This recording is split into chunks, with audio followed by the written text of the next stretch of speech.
구독, 좋아요. 자, 6번 지문으로 들어갑시다. 강점은 상황적이다. 그 말은 상황에 따라 다르다. 강점이 단점이 될 수도 있고 장점이 될 수도 있다. 그때그때 다르다. 이런 얘기죠. 어떤 개인적인 자질도 either A or B예요. 될 수 있어. 재능이 될 수도 있고 핸디캡, 불리한 조건이 될 수도 있어요. 자, 뭐에 따라서 depending on 상황에 따라서. 그러니까 여기 빈칸이 이렇게 들어갔죠. 가정해보자. 명사절, 접속사, 대절 속에서 have, difficulty, ing 수거가 나오지. 너가 어려움이 있는데요. 인쇄된 글을 읽는데 어려움이 있다라고 가정해보자. 이것은 당연하게 보일 수도 있다. 단점인 것처럼 보일 수도 있죠. 아니, 글을 읽는데 어려움이 있다니까? 단점이지. 특히 만약에 네가 되고 싶어 해요. 문학 비평가가 되고 싶다면 그게 무슨 직업이에요? 크게 의존을 하고 있죠. 뭐에? 글에 문장 구조 분석에 의존을 하는 직업인 문학 비평가가 되고 싶다면 야, 인쇄된 글을 읽는데 어려움이 있으면 이게 될까? 단점이잖아요. 하지만 만약에 네가 천문학자가 되기를 원해. 그러면 똑같이 명백한 단점이 바뀔 수 있어요. 뭘로? 예상치 못한 강점으로 바뀔 수 있습니다. 뇌는요.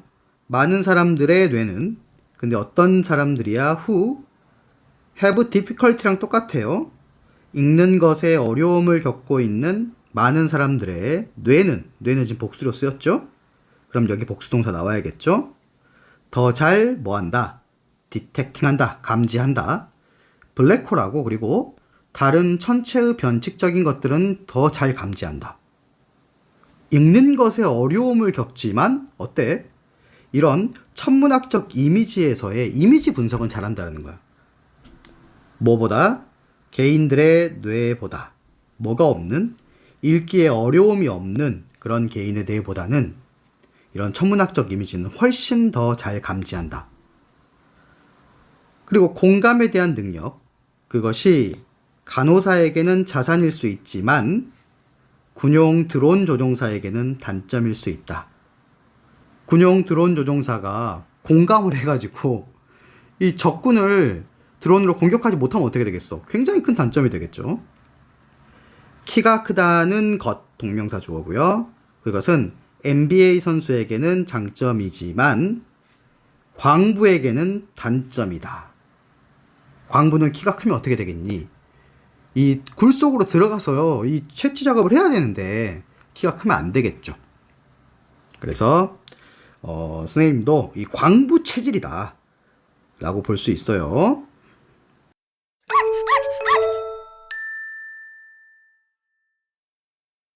Next. 자, 7번. 신념이라는 것은 확실하다고 느껴지죠. 근데 모든 것, 우리가 확실하다고 느끼는 모든 것, 목적격 관계대명사 생략되어 있고 about 뒤에 나와야 될 목적어 비어 있죠. 우리가 확실하다고 느끼는 모든 것이 신념은 아니다. 나는 필요하지 않다. 이 신념, 확신이 필요하지 않는데 어떤 것에 대해서는 신념이나 확신이 필요하지 않아요. 목적격 관계대명사가 또 생략되고 내가 절대적으로 혹은 논리적으로 확신을 하고 있는 또 about 뒤에 목적어 비었죠. 그러니까 목적격 관계대명사가 생략이 되어 있다는 거야. 이게 무슨 말이냐면요. 내가 절대적이고 논리적으로 확신하는 어떤 것에 대해서는 신념이나 확신이 필요하지 않다. 자, 1 더하기 1은 2라는 사실을 확신이 필요합니까? 신념이 필요해요? 그렇지 않죠. 지구가 태양 주변을 돈다는 이 사실에 뭔가 믿음이 필요하고 확신이 필요할까요? 그건 아니라는 거예요. 절대적으로 혹은 논리적으로 맞는 거, 확신하는 거. 거기에는 신념, 확신 이런 건 필요 없습니다. 이런 거는 팩트죠. 팩트에는 보통 진리나 팩트에는 그러니까 신념이 필요가 없다는 거예요. 자, 르네 데카르트가 단언했을 때 뭐라고 단언했니? 명사절 접속사 생략돼 있고, 그가 확신한다고 뭐를요? 또 대절. 그는 생각한다. 그리고 존재한다. 이렇게 확신했을 때. 근데 일반적으로는 근데 잘못되게 이해가 되고 있는 거예요. 무슨 추론으로서? 지금 여기는 컴마 다음에서 분사구문인데 비동사가 생략돼서 pp만 나와 있는 수동이죠. 그래서 이 단원 한 것이 일반적으로는 잘못 이해되고 있는데, 나는 생각한다, 고로 나는 존재한다 로서 잘못 이해되고 있는 이 추론. 데카르트가 이렇게 단언했을 때 데카르트는 의미했던 거야. 뭐를요? 대절을요. 그가 적극적으로 의심할 수 없다고 얘기한 거예요. 뭐를요? 또 대절. 데카르트 자신이 그 순간에 생각을 하고 있다는 그 사실. 뭐 때문에? 내가 지금 생각을 하고 있나? 이렇게 의심하는 것조차도 생각하는 것이기 때문이죠. 여기서는 데카르트 얘기 같은 경우는 조금만 더 부가 설명을 해주자면요. 데카르트가 얘기했던 나는 생각한다, 고로 존재한다 라는 이제 명제거든요. 그것은 모든 것을 의심하는 그 방법적 회의 끝에 도달한 결론입니다. 결론은 생각하고 있는 주체의 존재는 의심할 수 없는 진리다 이거야. 왜? 지금 생각을 하고 있는 거는 의심할 수가 없어요. 왜? 의심한다는 것 자체도 생각을 하고 있는 거니까. 원래 데카르트가요, 뭐 감각이나 이성, 심지어는 수학적 지식 이런 것도 의심할 수 있다고 봤어요. 근데 내가 의심을 하고 있다는 이 사실만큼은 의심할 수가 없는 거죠. 즉, 의심을 하는 주체인 나의 존재는 반드시 존재해야 된다. 그런 결론에 도달한 겁니다. 그래서 내가 지금 생각을 하고 있으니까 확실한 거는, 정말 진리인 것은 내가 지금 존재하고 있다는 것은 정말 진리라는 거지. 그러면 이거는 방금 진리라 그랬죠? 팩트예요, 팩트. 그럼 이거를 데카르트의 신념이라고 볼 수 있을까요? 아니죠. 자, 하지만 가주어 이상할 것이다. 진주어 말하는 것은 뭐라고? 명사절 접속사 생략돼 있고, 이것이 데카르트의 신념이었다라고 얘기하는 건 좀 이상하죠. 이건 그냥 진리고 팩트입니다. 데카르트가 알아낸. 신념은 이런 거란 얘기예요. 자, 사실 흥미로운 것은, 이 신념에 관하여 흥미로운 것은 이다. 대절이다. 이 신념이 종종 형성이 돼요. 뭐에 직면해서? 정반대의 신념에 의해서 형성이 된다는 거. 예를 들어서 뭔가 술을 많이 마시고 알코올 중독이 있는 부모님 아래서 자란 아이가 나는 절대로 술을 안 먹어야지 라는 신념을 갖는 거예요. 그런 거죠. 사이비 종교의 피해를 받은 사람이 나는 종교를 절대 믿지 않을 거야 라는 신념. 고기를 먹어서 건강이 안 좋아진 청년이 나는 채식을 할 거야 무조건. 이런 신념이요. 이게 신념이에요. 정반대의 신념에 직면해서 자주 형성이 된다는 거죠. 논리적으로 확실한 것과는 다르게 뭐와 같은 2 더하기 2가 4가 된다. 혹은 뭐와는 다르게 철학적으로 확실한 거, 뭐 같은, 이 데카르트의 믿음 같은 거, 본인의 어떤 존재에 관한 이런 것들은 진리고 팩트라는 거잖아. 그런 것과는 다르게 우리는 일반적으로 알고 있어요, 대절을. 다른 사람들이 우리의 이 신념을 반대할 수도 있다는 거. 채식주의자가 육식을 같이 먹는 사람들, 다 먹는 사람들 포함해서 본인의 신념에 반대할 수 있다는 거 알고 있어, 분명히. 하지만 1 더하기 1이 2라는 사실에 대해서 반대합니까? 누군가 반대할 거라고 생각해? 아니죠. 우리는 알고 있다, 대절을. 우리의 신념이 의심받을 수 있고 그리고 도전받을 수 있다는 것을 알고 있어. 비록 우리 스스로가 상상할 수는 없을지라도 뭐라고? 대절을. 그 본인의 신념이 틀렸다는 것을 상상할 수는 없어도 그렇게 굳게 믿고 있으니까. 하지만 나의 신념이 의심받고 도전받을 수 있다는 거에는 우리는 그걸 알고 있어요. 독립운동을 하던 독립투사들도요, 분명히 자신의 독립운동에 대해서 반대하는 사람이 있을 수 있다는 거 알고 있었습니다. 친일파라든가. 하지만 본인의 신념을 굳게 믿고 그 운동을 한 그 자체, 그게 정말 대단한 거야. 그런 게 바로 신념이라는 거예요. 그래서 신념이라는 것은 절대적인 확신을 필요하지 않아요. 팩트고 진리일 필요는 없어요. 그리고 정반대의 신념에 의해서 형성되기도 해요. 생각보다 까다로운 지문이죠. 그래서 확실하게 학습을 좀 해놓도록 합시다.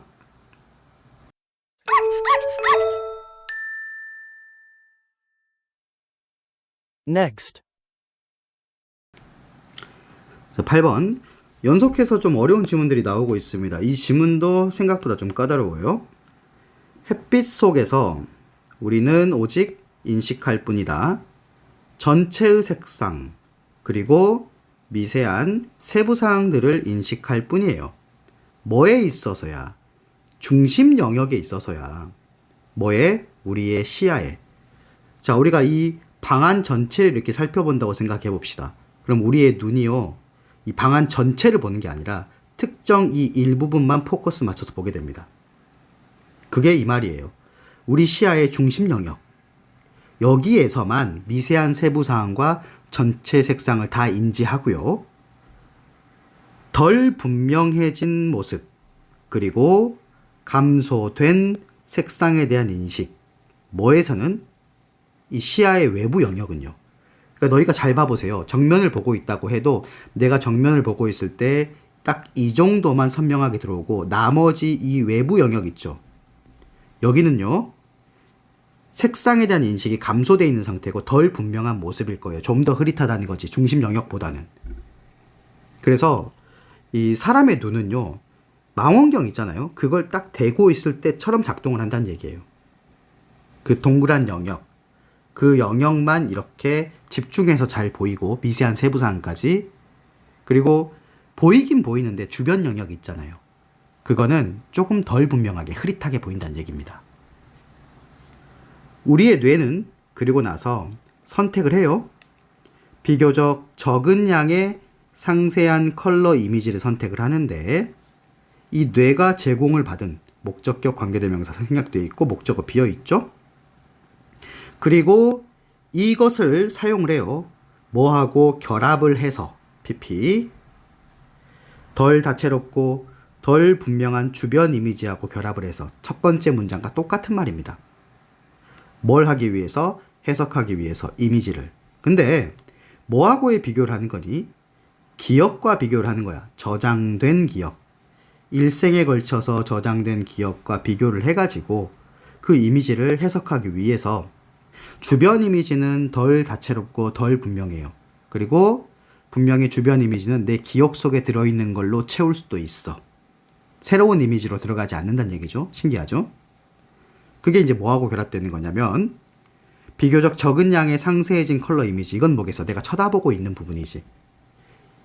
이 뇌가 제공을 받은 그것과 이제 결합을 해가지고 사용한다는 얘기예요. 그래서 첫 번째 문장과 똑같습니다. 내가 바라보고 있는 부분 같은 경우는 여기는 상세해요. 근데 주변 거는 어때? 덜 다채롭고 희미하고 심지어 내 기억 속에 있던 거를 그대로 가져와서 쓸 수도 있어요. 그러니까 내가 학교 가는 길이 매일 똑같은 길이다.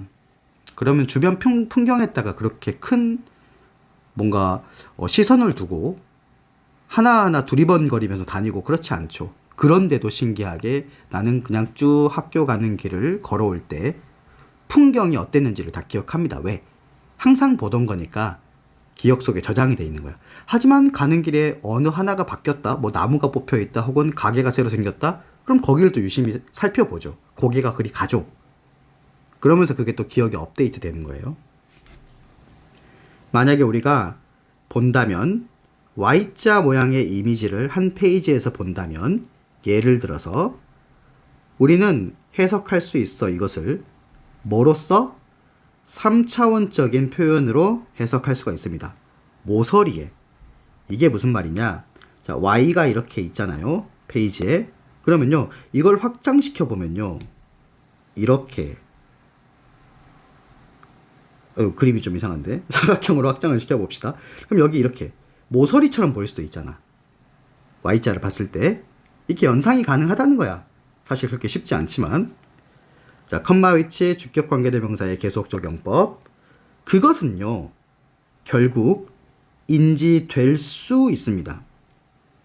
perceive 다음에 목적어 다음에 목적보 이렇게 오형식으로 나오는 거거든. 근데 수동태가 나왔기 때문에 그 뒤에는 바로 목적보인 형용사가 나오겠지.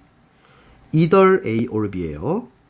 페이지 밖으로 프로라는 어원만 봐도 어때? 앞으로지. 그러니까 돌출되어 있거나, 그럼 얘는 형용사, 그럼 분사가 되겠죠. 혹은 D라는 어원 자체 아래로니까 움푹 파여져 있는 것, 이것도 분사란 얘기죠.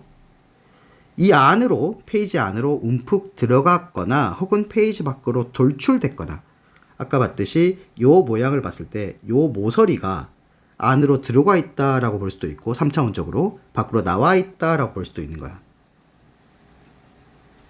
대부분 사람들은 근데 이 Y자를 볼 때 봅니다. 뭐로써?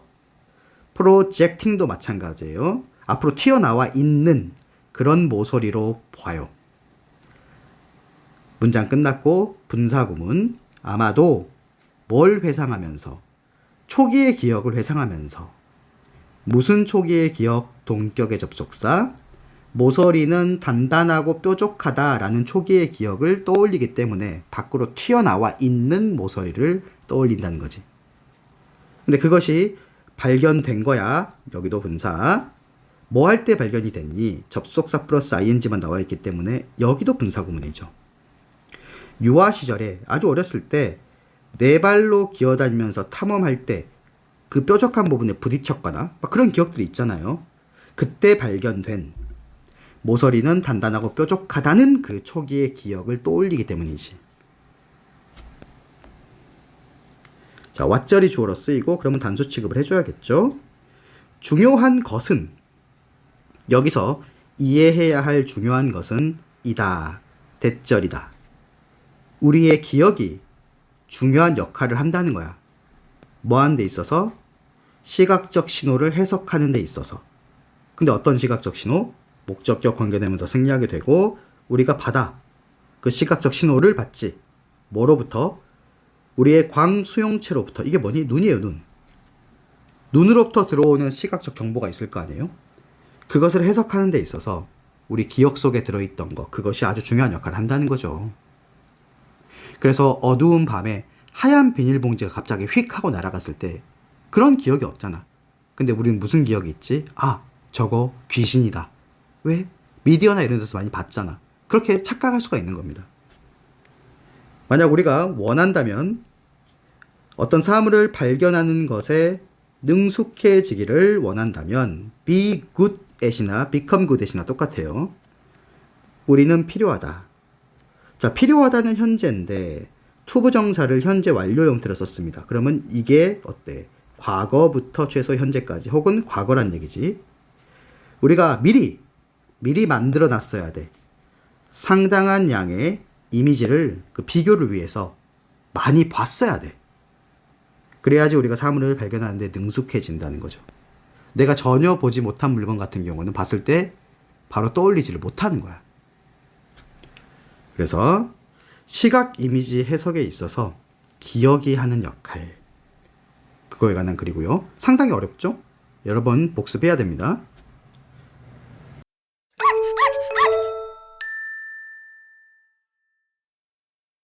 Next. 자, 9번입니다. 하나인데 뭐의 하나니? 가장 보편적인 특징들 중에서 하나, 시간의 흐름. 그것은 이다. 대절이다. 이 시간의 흐름이라는 것이 보편적이지 않다는 거. 그러면 보편적이지 않다는 이 말은 무슨 말이 되겠습니까? 주관적이다. 일반적이지 않다. 자의적이다. 랜덤하다. 이렇게 볼 수 있겠지. 여기에 새로운 빈칸이 뚫릴 수 있으니까 조심하라는 얘기예요. 모두가 경험을 합니다. 이것을 아주 조금씩 다르게 경험해요. 시간의 흐름이라는 것을. 있어. 물리적인 의미도 있어요. 전치사 플러스 관계대명사가 수식한다. 뒤에는 완전문. 그 시간의 흐름이라는 것이 사실인 경우도 있어. 근데 정량화할 수 있게 사실이란 건 무슨 말이냐면요. 이걸 수치화시킬 수 있고 이론적으로 정립할 수 있고 물리적으로 증명할 수 있다는 의미입니다. 물리적 의미니까. 실제로 아인슈타인이 상대성 이론을 통해서 시간이 각각 개인마다 다르게 흐른다는 것을 증명을 해냈죠. 그래서 0.0001초라도 다르게 지났다는 것을 물리적으로 정말 수학적으로 정량화해서 증명할 수 있다는 거예요. 하지만 대부분의 어떤 차이, 뭐 사이에서 우리의 시간에 대한 경험들 사이에서의 대부분의 차이는 주관적이다. 그러니까 앞서 얘기했던 여기 정량화할 수 있단 말은 무슨 말입니까? 정량화할 수 있게 사실이란 말은 이거는 객관적이란 얘기지. 객관적으로 증명할 수 있다는 얘기였었어. 그렇지만 우리가 이제 경험상 느낄 때는 대부분 차이가 다 주관적이다 라는 거지. 하루 종일의 업무 시간이 뭐처럼 보일 수도 있어. 슥 지나가는 것처럼 보일 수도 있고 굉장히 빨리 지나가. 그리고 끝이 없는 것처럼 질질질 끌리는 것처럼 보일 수도 있어. depending on 뭐에 따라서 네가 어떻게 느끼냐, 뭐에 대해, 당면에 있는 그 과제에 대해서 어떻게 느끼냐, 그거에 따라서. 그리고 부모님에게는 완벽하게 합리적인 기다림인 것처럼 보이는 것. 주격 관계대명사 what. 어디에서? 놀이공원에서 기구를 타기 위해서 기다리는 것. 그럼 부모님 입장에서는 그냥 기다리고 있는 게 합리적인 기다림 시간이잖아. 그것이 느껴질 것이다. 뭐처럼? hours. 대문자로 굉장히 긴 시간처럼. 누구에게는? 그들의 어린 자녀에게는. 왜 이렇게 줄이 안 줄어드는 거야? 막 그러면서 영원 시간처럼 느껴지겠지. 이러한 차이는 근데 뭐에 있어서? 주관적인 경험에 있어서의 이런 차이가 어떻게 되니? 더욱 악화된다. 무슨 사실에 의해서? 동격 대시예요. 특히 이 성인들의 세계에서는 모두가 지키는데 본인들 스스로만의 일정을 지킨다. 그러면은 각자 사용하는 시간이 다 다를 거 아니에요. 이런 주관적 경험의 차이가 그런 사실에 의해서 악화된다는 얘기입니다. 학생들일 때는요, 학교 가고 뭐하고 거의 스케줄이 비슷하기 때문에 이러한 주관적 차이가 그렇게 크게 느껴지진 않는데 성인 세계에서는 크게 느껴진다는 거. 어떤 사람이 슈퍼마켓 계산대에 있는 사람인데 현재 분사가 뒤에서 꾸미고 있는데 person 꾸며야 돼요. 막 더듬더듬 거리고 있는, 뭘 찾으려고 찾기 위해, 정확한 잔돈을 찾기 위해 본인들이 구매한 것에 대해서. 이런 사람은 볼 수도 있어. 이것을 시간을 아주 잘 사용하는 것으로서 볼 수도 있어. 시간을 딱히 뭐 잘 사용한다는 게 아니라 그냥 일상처럼 뭐 바쁜 거 없으니까 그냥 시간 잘 보내고 있는 거잖아요. 뭐 잔돈 찾을 수도 있고. 뭐 때문에? 그들이 급한 책임이 지금 당장 have no, 없어요. 뭐 이거 사서 그냥 집에 가서 슈퍼마켓 가서 이제 집에 가서 TV 보고 컴퓨터하고 핸드폰 보고 놀면 되거든. 반면에 걱정이 있는 사람, 그 사람들 뒤에 있는 걱정에 찬 사람은 화가 나서 막 씩씩거리고 있을 수도 있어. 뭐 때문에? 그들이 회의에 늦어지고 있기 때문이지. 앞 사람이 빨리 계산하고 나가야 내가 빨리 계산하고 나갈 텐데 앞에서 그렇게 시간 끌고 있으면 답답해 죽겠죠. 막 시계 보면서 왜 안 가? 이런 식으로. 모두가 본인의 각자의 일을 하고 있고, 근데 그들 스스로의 어떤 속도에 맞춰서 하고 있고, 그리고 일정들이 서로 우연히 범퍼 딱 부딪힐 때 이것은요, 그래서 긴장 상태를 만들어낼 수 있다는 겁니다. 그렇다면 사람마다 주관적인 시간 경험의 차이가 있거든? 이건 이해가 됐죠? 근데 그 뒤에까지 가야 돼요. 그것은 이해 충돌을 만들어낼 수 있고 뭘 만들어낼 수 있다? 긴장 상태를 만들어낼 수 있다. 이게 이 글의 핵심입니다. 아시겠죠?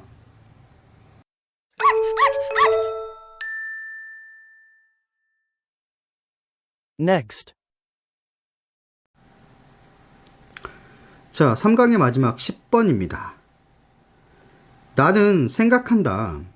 직관적으로 생각한다. 뭐를요? 명사절, 접속사, 대절 나오고요. 나의 동료들하고 그리고 내가 중력처럼 이끌려왔다. 어디 쪽으로? 그런 종류의 질문에. 그러니까 내가 딱 직관적으로 생각하기에 내 동료하고 내가 그런 종류의 질문에 그냥 끌렸다. 이렇게 생각한다고요. 근데 어떤 질문입니까? 장벽을 무너뜨리고 뭐함으로써? 과거의 추정에 도전함으로써. 그러면 과거에 어떤 추정을 했는데 거기에 태클을 걸고 거기에 뭔가 반론을 제기하고 그리고 새로운 에너지를 만들어내요. 지금 이렇게 1번, 2번 주격 관계대명사에서 병렬이 되고 있죠. 뭘 위해서? 해결책을 추구하기 위한 새로운 에너지. 어떤 새로운 경로를 따라서 지금 어떤 과거에 추정을 했던 것이 뭐가 문제가 있다는 거죠. 문제의식이 있었어. 그래서 새로운 경로를 따라서 해결책을 추구하기 위해서 새로운 에너지를 만들어내는 그리고 과거의 추정에 도전함으로써 그 있던 장벽을 무너뜨리는 그런 종류의 질문에 내가 본능적으로 이끌렸다 라고 나는 이렇게 생각한다. 자, 그리고 만약에 우리가 그랬다면 have를 쓴 거는 대동사 have 뒤에서 쭉 삭제해버리고 여에만 떼온 거죠. 이것은 아마도 부분적으로는 뭐 때문일 것이다. because 절에서 동명사 주어가 쓰이고 있죠. 질문을 하는 것은요. 아주 효과적인 방법이기 때문이에요. 뭐 하는 것에? 새로운 참신한 사고 방식을 소개하는 것에 있어서 어떤 것에 관한. 근데 뭐 하지 않으면서 without 본인을 어떤 스스로를 평가에 노출시키는 것 없이. 무슨 말이니? 뭔가가 좀 잘못돼 가고 있다라고 했을 때 그럼 이건 어때요? 라고 이렇게 질문을 던져보는 거야.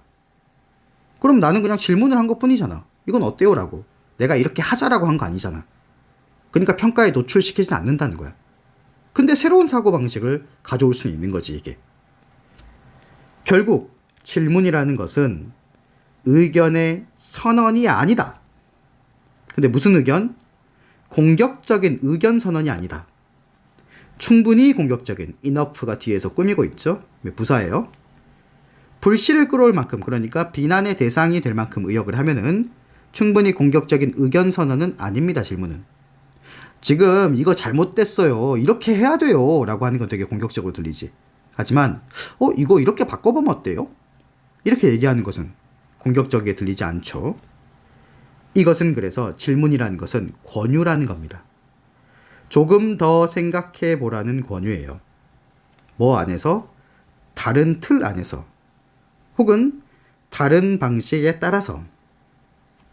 만약에 그 사고방식이 받아들여지지 않거나 혹은 가치 있는 어떤 곳으로 이끄는 거에 실패했다고 해도 평판상의 손상은 없습니다. 어떤 사람에게? 이 질문을 제안했던 사람에게는. 그냥 단지 나는 그렇게 던져본 거잖아. 이거 하는 게 어때? 라고.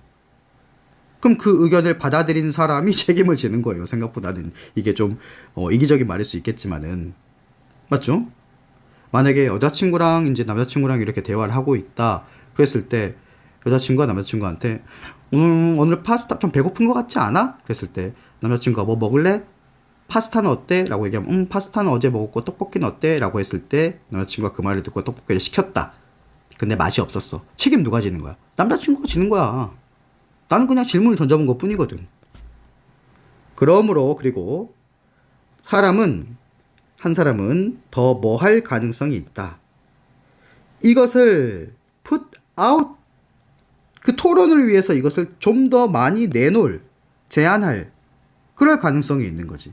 왜? 책임 부담이 좀 없어지잖아. 그래서 의견을 선언할 경우에는 비난의 대상이 될 가능성이 있지만 질문의 방식으로 새로운 의견을 소개한다면은 그 의견이 받아들여지지 않거나 별로 가치가 없는 것으로 밝혀지더라도 그 의견을 제시한 사람이 평가를 받거나 평판이 나빠지는 일이 없어. 그러니까 사람들이 더 부담을 갖지 않고 의견을 낼 수 있다는 내용이에요. 굉장히 정리를 방금 깔끔하게 했죠. 왜요? 여기 내어 있는 내용이에요. 여기. 읽어보세요. 똑같죠? 자, 그래서 질문은 새로운 사고방식을 소개하는 뭐해? 안전해. 굉장히 안전하고 효과적인 방법이다 라는 글이에요.